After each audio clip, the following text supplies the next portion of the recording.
नमस्कार, शब्दसाची विंद के इस समाचार बुलेटिन में आपका स्वागत है। मैं हूं आपके साथ प्राची अंबर। शुरुआत करते हैं हेडलाइन से। रीवा में 3000 की रिश्वत लेते जल संसाधन विभाग का अमीन गिरफ्तार। रीवा में कारगिल विजय दिवस पर शहीदों को किया नमन, वीर नारियों का हुआ सम्मान। रीवा जिला न्यायालय में बनेगी 87 लाख की नई पार्किंग, डिप्टी सीएम ने किया भूमि पूजन। रीवा के जबा और सिरमौर में लगेंगे निःशुल्क स्वास्थ्य शिविर। रीवा में जल भराव से परेशान बोदाबाग के रहवासी, नाला निर्माण की मांग। प्रयागराज में प्रदर्शन के दौरान रीवा के भाजपा नेता पर हमला। मऊगंज में पति ने पत्नी को बेरहमी से पीटा, बंद कमरे में महिला बेहोश मिली। मऊगंज में पौधे उखाड़ने से मना करने पर महिला पर टांगी से हमला, केस दर्ज। सतना में दुकान से 70,000 कैश के साथ 100 बाल्टी पेंट चोरी। पीएम मोदी ने मन की बात में कैश दी रेन के लिए सीधी जिले को सराहा। सीधी में चौपाल में कलेक्टर ने किसानों को सिखाए दुग्ध उत्पादन के गुर। सीधी में नवविवाहिता का शव फंदे पर मिला, मायके पक्ष ने लगाया हत्या का आरोप। शहडोल में चलती ट्रेन से उतरते वक्त नीचे आई महिला यात्री, पैर कटा। रीवा समेत विंध्य में झमाझम बारिश से राहत, सड़कें लबालब, निचली बस्तियों में भरा पानी। अब खबरें विस्तार से। रीवा लोकायुक्त टीम ने रविवार को भ्रष्टाचार के खिलाफ कार्रवाई करते हुए जल संसाधन विभाग में पदस्थ 58 वर्षीय अमीन राम बरन मिश्रा को बाढ़ सागर कॉलोनी स्थित कार्यालय में 3000 की रिश्वत लेते रंगे हाथों धर दबोचा। आरोपी अमीन ग्राम चुनरी निवासी मोनू नापित की दिवंगत पिता के बाद उनकी माता की पेंशन का प्रकरण तैयार करने के एवज में लगातार पैसों की मांग कर रहा था और इससे पहले भी वह 9000 ऐंठ चुका था। शिकायत के सत्यापन के बाद उप पुलिस महानिरीक्षक प्रवीण सिंह परिहार और निरीक्षक संदीप सिंह भदौरिया के नेतृत्व में टीम ने यह सफल ट्रैप कार्रवाई की। पुलिस ने आरोपी के खिलाफ भ्रष्टाचार निवारण अधिनियम के तहत मामला दर्ज कर कानूनी कार्रवाई शुरू कर दी है।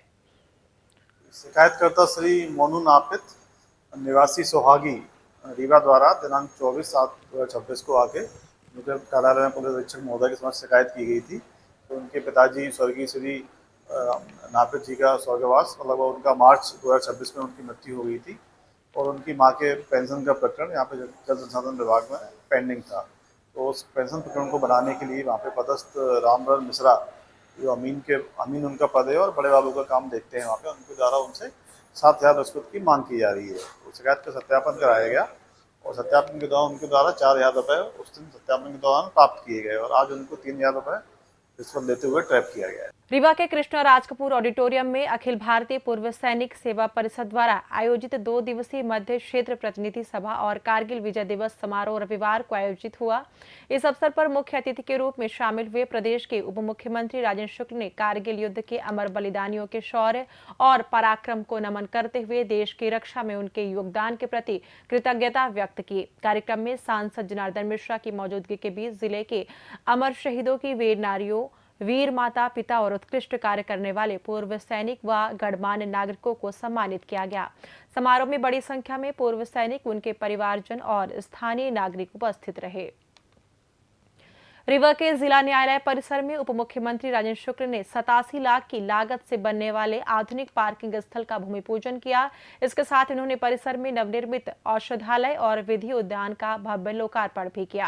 कार्यक्रम के दौरान आमजन और अधिवक्ताओं की सुविधा के लिए सुगम पार्किंग, पेयजल व अन्य जरूरी सुविधाओं के लिए विस्तार की बात की। उप मुख्यमंत्री ने परिसर में पौधारोपण कर सभी को पर्यावरण संरक्षण का संदेश दिया। इस आयोजन में हाईकोर्ट के पोर्टफोलियो न्यायाधीश विवेक कुमार सिंह, प्रधान जिला एवं सत्र न्यायाधीश राकेश कुमार प्रधान, नगर निगम अध्यक्ष वेंकटेश पांडे और जिला अधिवक्ता संघ अध्यक्ष राजेंद्र पांडे सहित वरिष्ठ अधिकारी व अधिवक्तागण प्रमुख रूप से मौजूद रहे। उप मुख्यमंत्री तथा स्वास्थ्य मंत्री राजेंद्र शुक्ल के निर्देशों के क्रम में रीवा जिले में आमजन को बेहतर स्वास्थ्य सुविधाएं उपलब्ध कराने के लिए निःशुल्क स्वास्थ्य जांच शिविरों का आयोजन किया जा रहा है। सीएमएचओ डॉक्टर यत्नेश त्रिपाठी ने जानकारी दी है कि 29 जुलाई को जवा विकासखंड के पटेहरा और सिरमौर विकासखंड के पूर्वा में सुबह 10 बजे से शाम 5 बजे तक ये शिविर आयोजित किए जाएंगे। शिविरों में विशेषज्ञ चिकित्सकों द्वारा गर्भवती महिला एवं शिशुओं की विशेष जांच की जाएगी।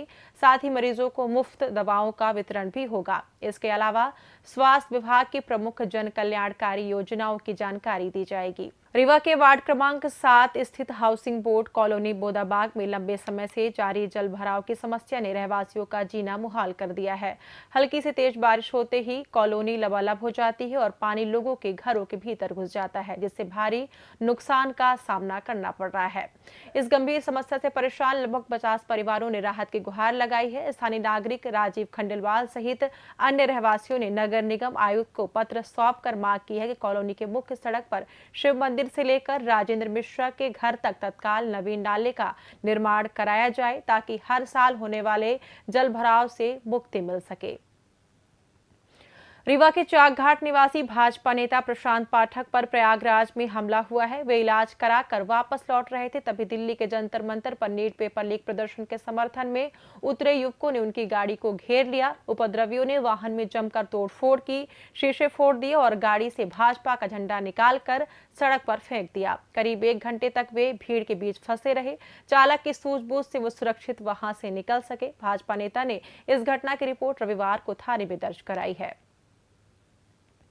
मऊगंज जिले के हरई मुढ़ान गांव में घरेलू हिंसा का मामला सामने आया है, जहां अवैध संबंधों के विवाद में आरोपी पति ने अपनी 35 वर्षीय पत्नी सावित्री केवट की बेरहमी से पिटाई कर उसे कमरे में बंद कर दिया। पूरी रात डरे सहमे बाहर बैठे 4 मासूम बच्चों ने सुबह पड़ोसी के फोन से अपने मामा को घटना की जानकारी दी। परिजनों के पहुंचने पर आरोपी ने दरवाजा खोलने से मना कर दिया और अभद्रता की, जिसके बाद डायल 112 पुलिस को सूचना दी गई। मौके पर पहुंची पुलिस टीम ने दरवाजा खुलवाकर बेहोश मिले महिला को बाहर निकाला और तुरंत मऊगंज के सिविल अस्पताल में भर्ती कराया। परिजनों का आरोप है कि पति के किसी अन्य महिला से संबंध को लेकर लंबे समय से विवाद चल रहा था और पीड़िता मेहनत मजदूरी कर बच्चों का पालन पोषण कर रही थी। फिलहाल पुलिस ने पीड़िता का मेडिकल परीक्षण कराकर मामले की जांच शुरू कर दी है। मऊगंज जिले के नईगढ़ी थाना क्षेत्र अंतर्गत शिवराजपुर गांव में फूल पौधे उखाड़ने की बात को लेकर हुए विवाद में एक महिला पर टांगे से हमला कर दिया गया। रविवार सुबह नल से पानी भर रही 40 वर्षीय सीता साकेत ने जब पड़ोसी सुदर्शन साकेत से उनके बेटे को पौधे उखाड़ने से रोकने के लिए कहा तो विवाद बढ़ गया। आरोप है कि सुदर्शन और निर्मला साकेत ने महिला के साथ मारपीट की और सुदर्शन ने टांगी से हमला कर दिया, जिससे पीड़िता के हाथ और गर्दन में गंभीर चोटें आईं। स्थानीय लोगों के बीच बचाव के बाद आरोपी जान से मारने की धमकी देकर भाग निकले। पीड़िता की शिकायत पर नईगढ़ी पुलिस ने मामला दर्ज कर जांच शुरू कर दी है। सतना जिले के कृपालपुर क्षेत्र में शनिवार देर रात चोरों ने द्विवेदी ट्रेडर्स की दुकान का शटर तोड़कर बड़ी वारदात को अंजाम दिया। चोरों ने काउंटर में रखे 70,000 रुपए नकद और करीब 100 बाल्टी पेंट पार कर दिया, जिसकी कुल कीमत लाखों रुपए आंकी जा रही है। रविवार सुबह जब उतैली निवासी दुकान संचालक वीरेश द्विवेदी पहुंचे तो उन्हें ताला टूटा मिला, जिसके बाद उन्होंने पुलिस को सूचना दी। इतनी भारी मात्रा में माल चोरी होने से आशंका जताई जा रही है कि वारदात में कई आरोपी शामिल थे और सामान किसी वाहन से ले जाया गया होगा। मौके पर पहुंची कोलगवा थाना पुलिस ने अज्ञात आरोपियों के खिलाफ मामला दर्ज कर लिया है और आसपास लगे सीसीटीवी कैमरे की फुटेज खंगालकर चोरों की तलाश शुरू कर दी गई है। कैच दी रेन अभियान के तहत जल संरक्षण की दिशा में सीधे जिले ने एक मिसाल कायम कर दी है, जहां बारिश की एक एक बूंद को सहेजने के लक्ष्य के साथ करीब 1,500 तालाबों का निर्माण किया गया है। गत 4 जुलाई से जारी सरकारी प्रयासों और जन भागीदारी के इस शानदार संगम को आज प्रधानमंत्री नरेंद्र मोदी ने अपने लोकप्रिय मन की बात कार्यक्रम में विशेष रूप से सराहा। यह उपलब्धि न केवल जल संकट से निपटने और भूजल स्तर को सुधारने में मील का पत्थर साबित होगी, बल्कि यह संदेश भी देती है कि यदि संकल्प और सामुदायिक प्रयास एक साथ मिल जाए तो जल संरक्षण की दिशा में किसी भी बड़े बदलाव को धरातल पर उतारा जा सकता है। सीधे जिले के ग्राम पंचायत भिल की 822 में रविवार को कलेक्टर विकास मिश्रा की मौजूदगी में ग्राम चौपाल के साथ दुग्ध उत्पादन समिति की संगोष्ठी आयोजित की गई। चौपाल में ग्रामीणों से सीधा संवाद करते हुए कलेक्टर ने पशुपालन को पारंपरिक दायरे से बाहर निकालकर व्यावसायिक रूप से अपनाने और आधुनिक तकनीकों के जरिए आय बढ़ाने की सलाह दी। कलेक्टर की प्रेरणा और सरकारी योजनाओं की जानकारी मिलने के बाद ग्रामीणों ने गाँव में संगठित रूप से दुग्ध उत्पादन समिति गठित करने का निर्णय लिया। इस दौरान पशुपालन विभाग के अधिकारियों ने उन्नत नस्ल, टीकाकरण और संतुलित पोषण के गुर सिखाए। वहीं ग्रामीणों ने पेयजल, सड़क और बिजली से जुड़ी अपनी समस्याएं भी रखी, जिनके त्वरित निराकरण के लिए कलेक्टर ने संबंधित अधिकारियों को कड़े निर्देश दिए। सीधी जिले के सिमरिया थाना अंतर्गत हनुमानगढ़ गांव में 20 वर्षीय नवविवाहिता रुचि गोस्वामी का शव घर के भीतर फांसी के फंदे पर लटका मिला, जिससे सनसनी फैल गई। पचोखर निवासी मृतका के परिजनों ने ससुराल पक्ष पर प्रताड़ना का गंभीर आरोप लगाते हुए दावा किया है कि ससुराल वालों ने मारपीट के बाद हत्या कर शव को फंदे से लटका दिया। रविवार तड़के मिली सूचना के बाद पुलिस और तहसीलदार की मौजूदगी में शव को नीचे उतारा गया। सिमरिया थाना पुलिस द्वारा मामले की जाँच की जा रही है। शहडोल रेलवे स्टेशन के प्लेटफॉर्म नंबर 1 पर रविवार सुबह चलती ट्रेन से उतरने के दौरान एक महिला हादसे का शिकार हो गई। स्लीपर कोच S2 में सफर कर रही महिला ने जैसे ही चलती ट्रेन से उतरने की कोशिश की, उसका संतुलन बिगड़ गया और वह सीधे ट्रेन के नीचे आ गिरी, जिससे उसका एक पैर कट गया। मौके पर मौजूद यात्रियों ने तुरंत चेन पुलिंग कर ट्रेन रुकवाई और RPF जवानों ने बिना एम्बुलेंस का इंतजार किए स्ट्रेचर की मदद से महिला को ऑटो से जिला अस्पताल पहुंचाया। प्लेटफॉर्म पर तैनात महिला आरक्षक द्वारा बचाने की कोशिश के बावजूद यह दर्दनाक हादसा हो गया। फिलहाल घायल महिला का इलाज जारी है और पुलिस उसकी पहचान जुटाने में लगी हुई है। मौसम की बात करें तो मध्य प्रदेश के विंध्याचल में मानसून के मेहरबान होने से लोगों को भीषण गर्मी और उमस से बड़ी राहत मिली है। रीवा जिले में शनिवार के बाद रविवार को भी दिन भर हुई तेज बारिश से जहां मौसम सुहाना हो गया, वहीं जिला मुख्यालय की प्रमुख सड़कें जलमग्न हो गईं और निचली बस्तियों में जल भराव की स्थिति निर्मित हो गई। रीवा के साथ साथ सतना में भी 4 दिनों के लंबे अंतराल के बाद हुई झमाझम बारिश ने पूरे शहर को सराबोर कर दिया है।